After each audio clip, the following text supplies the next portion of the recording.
مجھے عنوان دیا گیا ہے جماعت کی اہمیت۔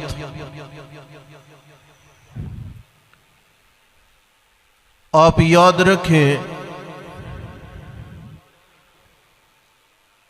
اکیلا آدمی اکیلا ہوتا ہے، 2 4 8 10 بندے حمایت میں کھڑے ہو جائیں،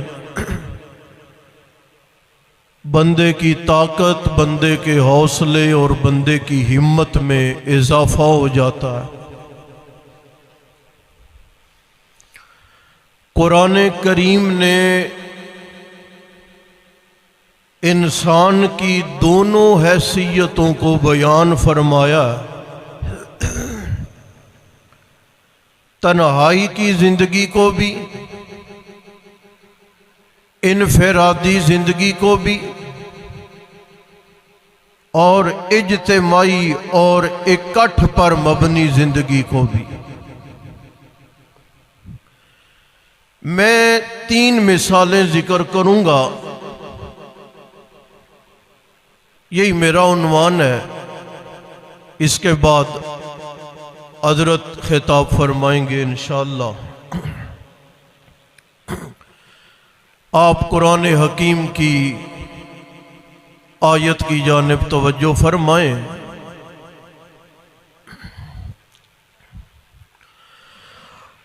یا ایھا الذین آمنوا اتقوا اللہ وکونوا مع الصادقین۔ کو کام کریں، سمجھ آنا چاہیے۔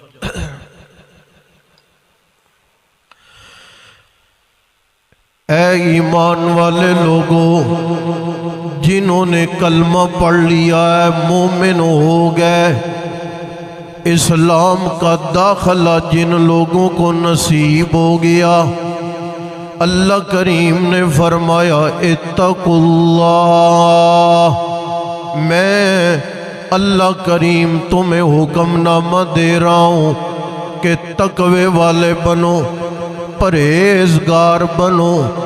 یہ جو تمہاری تنہائی کی زندگی ہے، اسے گناہوں سے پاک کرو۔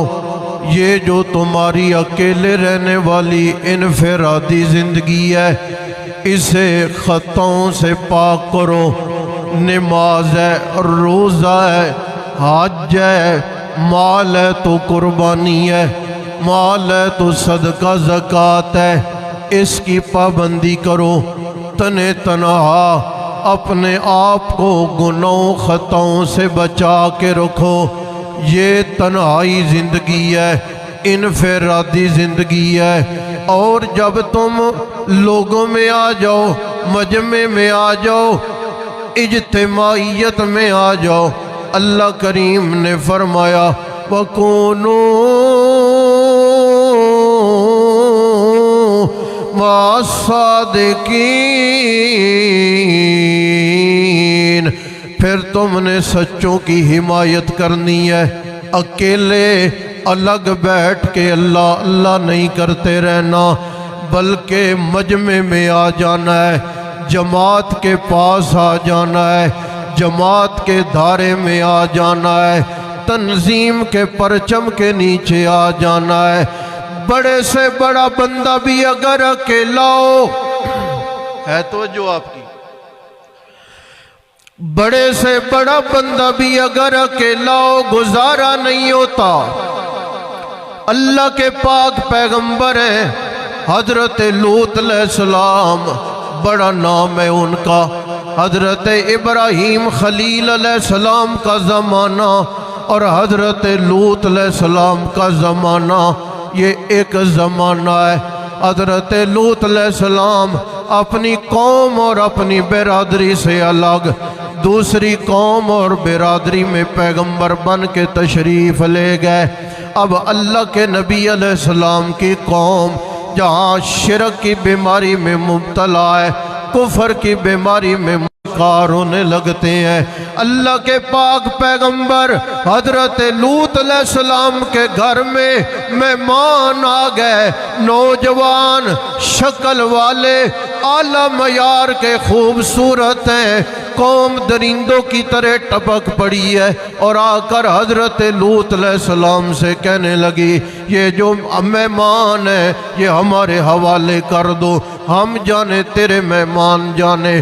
حضرت لوط علیہ السلام نے بڑی منت سماجت کی ہے، حضرت لوط علیہ السلام نے بڑا سمجھانے کی کوشش کی ہے، لیکن برادری والے قوم والے ماننے پہ آمادہ نہیں ہوئے، حتیٰ کہ اللہ کے پیغمبر حضرت لوط علیہ السلام نے فرمایا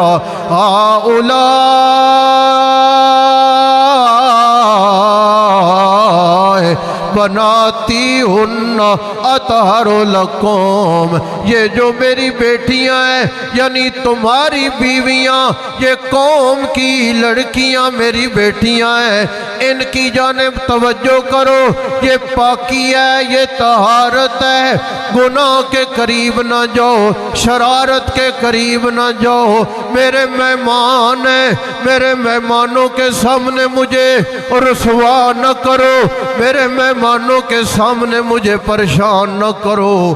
قوم نہیں مانی۔ حضرت لوط علیہ السلام کی زبان کا ایک جملہ ہے، وہ میرے نظریے کی تائید کر رہا ہے۔ حضرت لوط علیہ السلام نے فرمایا الیس منکم الرجل الرشید، ہائے کاش کوئی بھلے مانس آدمی ہوتا، ہائے کاش تم میں کوئی انسان آدمی ہوتا، تم میں کسی میں انسانیت کے خصائص و ضابطے ہوتے، آج میں مہمانوں کے سامنے رسوا نہ ہوتا۔ پتہ چل گیا پیغمبر کے پاس جماعت نہیں ہے، پیغمبر کے پاس کارکن نہیں ہے، پیغمبر اکیلا تنہا ہے، اپنے مہمانوں کو بچانا اللہ کے پیغمبر کے لیے مشکل ہو گیا ہے۔ دو عقیدے سمجھ آئے، پہلا عقیدہ یہ ہے بھی اللہ کا پیغمبر، قوم حاوی ہو رہی ہے، مہمانوں کو بچانا مشکل ہے، پتہ چلا پیغمبر کا بس نہیں، پتہ چلا پیغمبر کا اختیار نہیں، پتہ چلا پیغمبر کا زور نہیں، یہ نعرہ لگ جانا چاہیے اس پوری کائنات میں کوئی ولی ہے تو کمزور ہے، پیغمبر ہے تو کمزور ہے، ہر قسم کی کمزوریوں سے پاک صرف کون ہے؟ دوسرا نظریہ میرا یہ ثابت ہو گیا میں اور آپ کیا ہیں، اللہ کا پیغمبر بھی تنہا ہے تو پریشان ہے، اللہ کے نبی کو بھی جماعت کی ضرورت ہے، اللہ کے پیغمبر کو بھی کارکنوں کی ضرورت ہے۔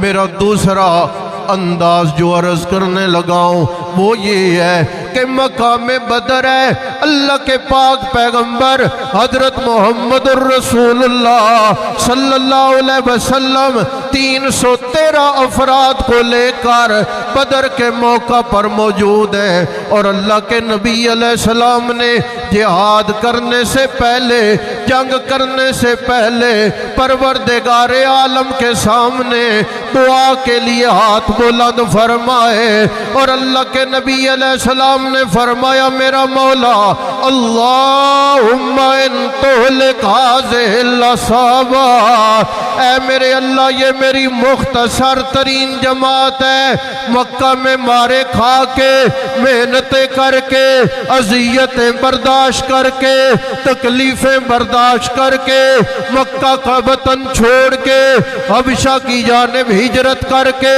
میرے پروردگار میں نے یہ کچھ لوگ تیار کیے، یہ میری جماعت ہے، یہ میری جماعت کے کارکن ہیں، اس لیے اللہم ان تہلک هذه العصابہ، اگر آج میرے کارکنوں کو کچھ ہو گیا، آج میری جماعت کا نقصان ہو گیا، اے میرے پروردگار تیری عبادت کرنے والا کوئی بندہ نہیں رہ جائے گا۔ میرا عنوان یہ ہے کہ جماعت کی ضرورت ہے، جماعت کی بڑی اہمیت ہے۔ حضرت لوط کے پاس جماعت نہیں ہے، انہوں نے کیسے دعائیں کی ہیں؟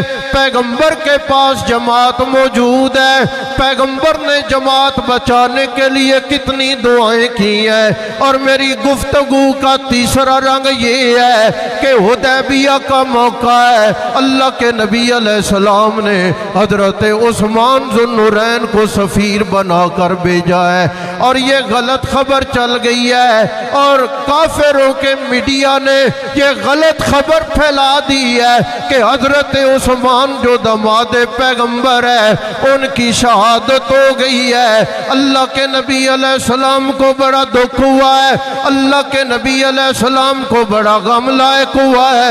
اللہ کا قرآن کہتا ہے، نبی مکرم صلی اللہ علیہ وسلم نے صحابہ کی جماعت کو اکٹھا فرمایا ہے، ایک درخت کے ساتھ نبی علیہ السلام نے ٹیک لگائی ہے، اور اللہ کے نبی علیہ السلام نے بیعت فرمائی ہے صحابہ کرام سے، اور بیعت کرنے والوں میں حضرت عبادہ بن صامت رضی اللہ تعالیٰ عنہ بھی ہیں۔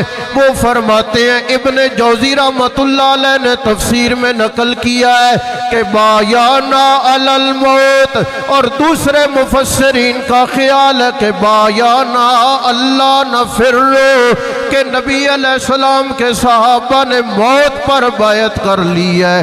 اگر کارکن ہوں جماعت کے، حضرت لوط کے پاس جماعت کے کارکن نہیں تھے، ان کا کیسا انداز تھا؟ بدر میں نبی کے پاس جماعت کے کارکن تھے، میرے نبی نے بچانے کے لیے کتنی دعائیں کی ہیں۔ ادھر حضرت حدیبیہ کے موقع پر نبی علیہ السلام کے پاس کارکنان کا جمع غفیر تھا، ایک کارکن پہ مصیبت آئی تھی، ایک کارکن کی پریشانی کی غلط خبر پہنچی تھی، کارکنان نے ایک کارکن کو بچانے کے لیے اپنی جان کو ہتھیلی پہ رکھ لیا تھا۔ اس لیے میں آخر میں کہنے لگا ہوں میرے دوستو، جماعت نہ ہو، لوط پیغمبر کے لیے مہمان بچانا مشکل ہو جاتے ہیں، اور اگر جماعت ہو تو میرے نبی کے دور میں حضرت عثمان کے لیے لوگ مر مٹنے کے لیے تیار ہو جاتے ہیں۔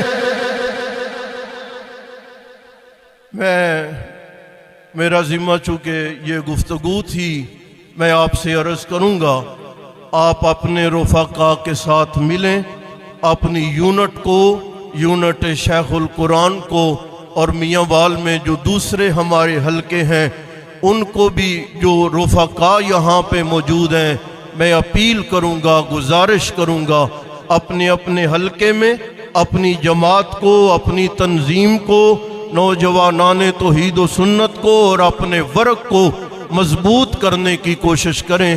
میں انہی الفاظ پہ اکتفا کرتا ہوں۔ وآخر دعوانا ان الحمدللہ رب العالمین۔